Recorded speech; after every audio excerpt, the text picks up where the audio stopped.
लखनऊ राष्ट्रीय क्रांति पार्टी के राष्ट्रीय अध्यक्ष कुमार देवेंद्र सिंह लोधी, राष्ट्रीय महासचिव महेश लोधी ने कहा कि राष्ट्रीय क्रांति पार्टी के राज्य व केंद्र सरकार बनने पर विधानसभा व लोकसभा में पिछड़े वर्ग के लोगों के उचित प्रतिनिधित्व को स्थापित करने के लिए आरक्षित करने का काम करेगी। पार्टी के द्वारा कहा गया कि प्रदेश में कानून व्यवस्था पूरी तरह से जर्जर हो चुकी है, आम जनता खुद को असुरक्षित महसूस कर रही है, अपराधों में लगातार वृद्धि हो रही है और प्रशासन पूरी तरह निष्क्रिय नजर आ रहा है। इसके साथ ही प्रदेश में बढ़ती बेरोजगारी एक गंभीर समस्या बन चुकी है। युवा वर्ग निराश हताश है, उन्हें रोजगार के पर्याप्त अवसर उपलब्ध नहीं है।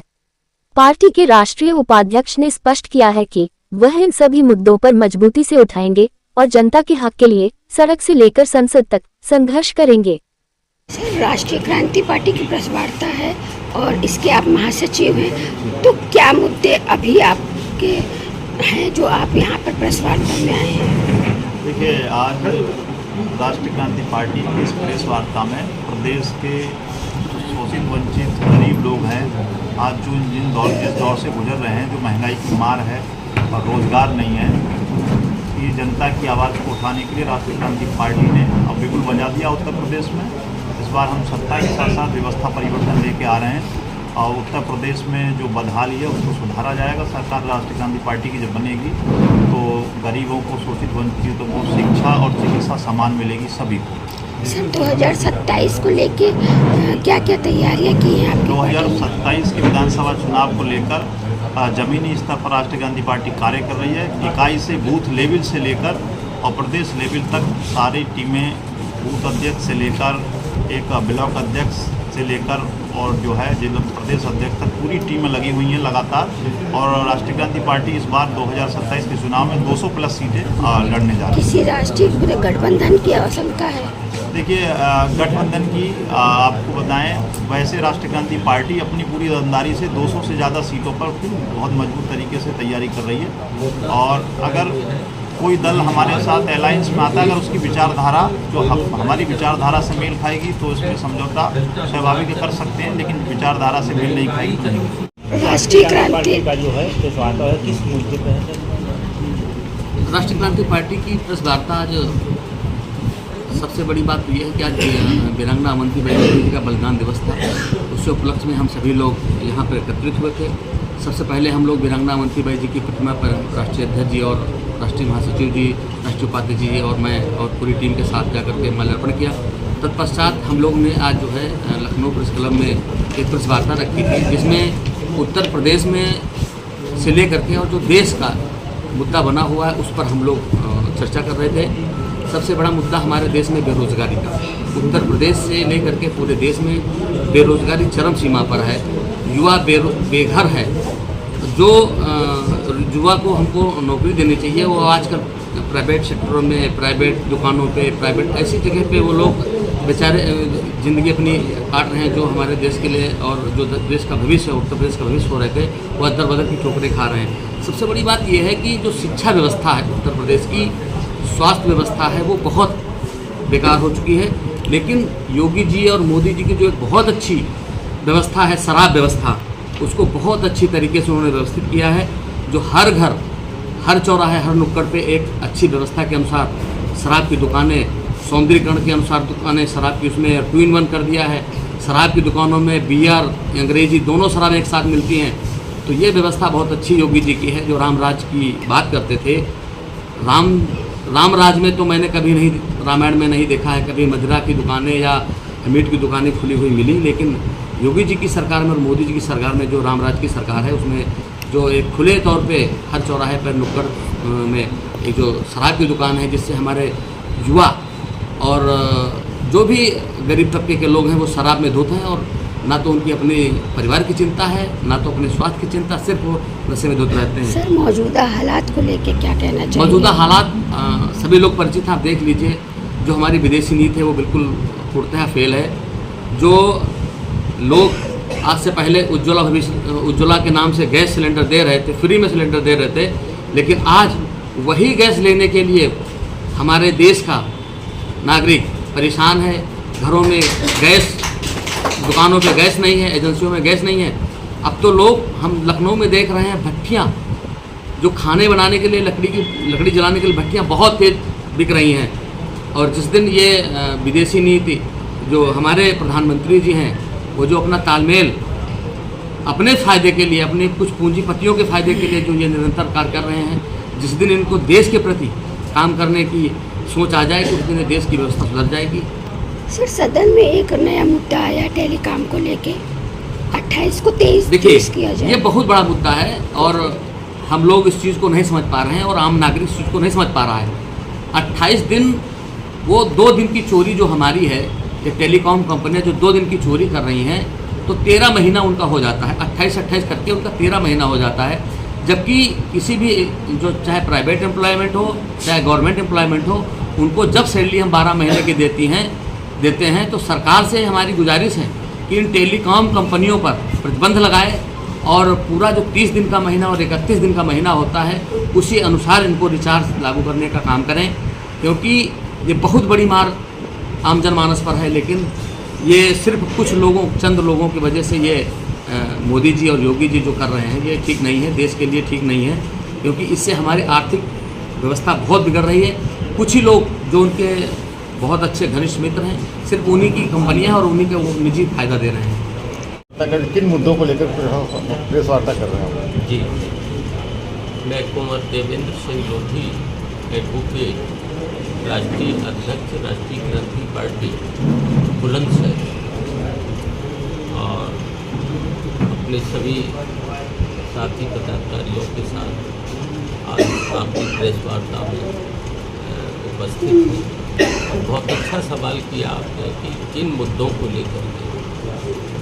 जहाँ तक मुद्दों की बात है, आज प्रदेश ही नहीं पूरे देश भर में जिस तरह से भ्रष्टाचार, महंगाई, गरीबी और बेरोजगारी जितनी तेज गति से बढ़ती चली जा रही है और इस पर दूर तलक कहीं कोई नियंत्रण होता दिखाई नहीं दे रहा है।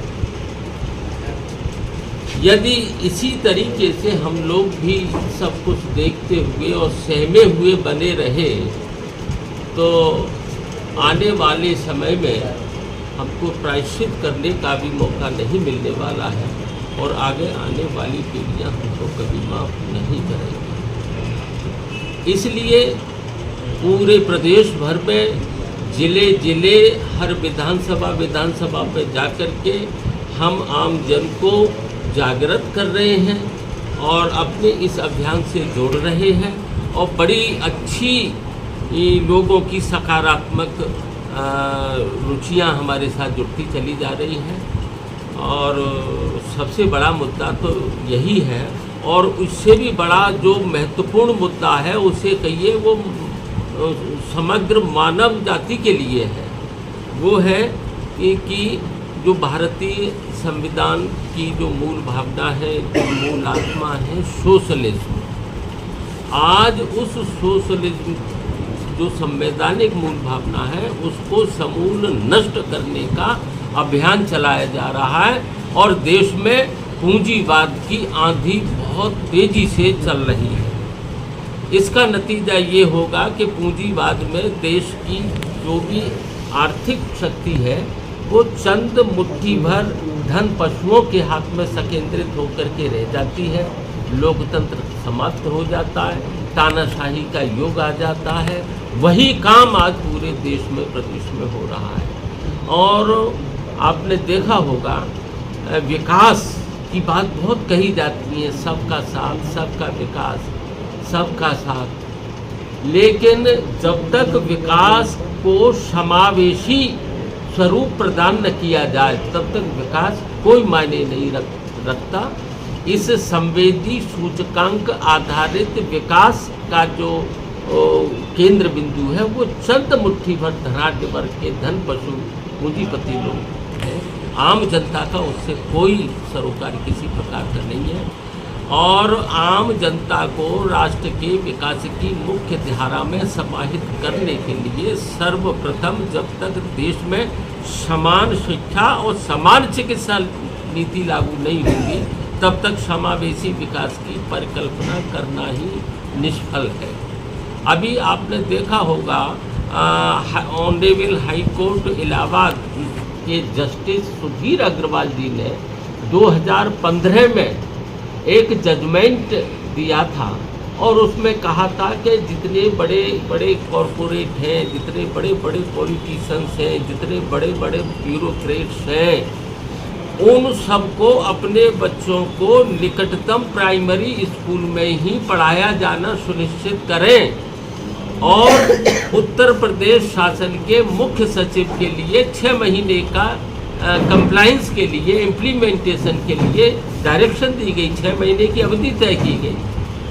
लेकिन आज तक उस ऑनरेबल हाई कोर्ट के निर्णय का अनुपालन किसी भी सरकार के द्वारा सुनिश्चित नहीं किया जा रहा है, जो कि ये एक न्यायिक अवमानना भी है, घोर अवमानना है।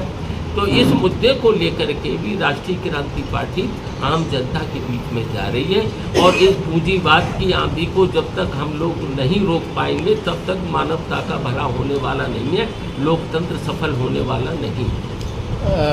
विपक्ष पार्टी लगातार गैस सिलेंडर को लेकर के हमलावर है सरकार के ऊपर, इस पे राष्ट्रीय क्रांति पार्टी क्या? जी जी जी जी गैस की जो किल्लत है, जो एक पैनिक पूरे देश के लिए बहुत बड़े स्तर पर उत्पन्न हुआ है, ये भारत की सरकार की ईरान सदैव से भारत का मित्र देश रहा है, लेकिन दुर्भाग्य है कि हमारे मोदी जी इजराइल, उससे पहले इजराइल गए, नेतन्याहू जी से मिले और बड़ा आश्चर्यजनक बात आप ये देखें, वहाँ जाकर के ये कह रहे हैं नेतन्याहू से गले मिलते हुए कि इजराइल यहूदी जो है हमारे पूर्वज हैं। आपने देखा होगा, काफ़ी चर्चा रही, यहूदियों को अपना पूर्वज बताया, उसको फादरलैंड कहा। अरे मातृभूमि हमारी भारत माता है, आप किसको कैसे फादरलैंड बना सकते हैं? और उस मित्रता की वजह से और अमेरिका में ट्रंप की अधीनता स्वीकार कर लेने के कारण इराक में हमारे मालवाहक जो तेल के जो बड़े बड़े जहाज हैं वो सही ढंग से उनका आयात नहीं हो सका, आगमन नहीं हो सका।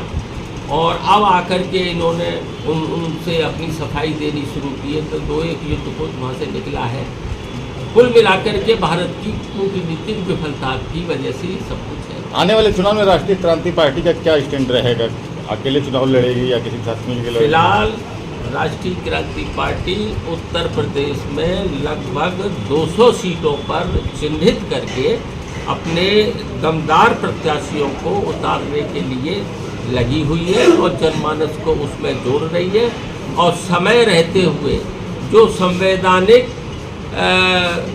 जो मान्यताएं हैं, जो राष्ट्रीय क्रांति पार्टी की विचारधारा से ओतप्रोत जो लोगों के विचार हैं, अगर उनसे कहीं कोई तालमेल होगा तो विचारधारा के साथ तालमेल होगा, अन्यथा अपने बलबूते ही हम पूरी तैयारी में लगे।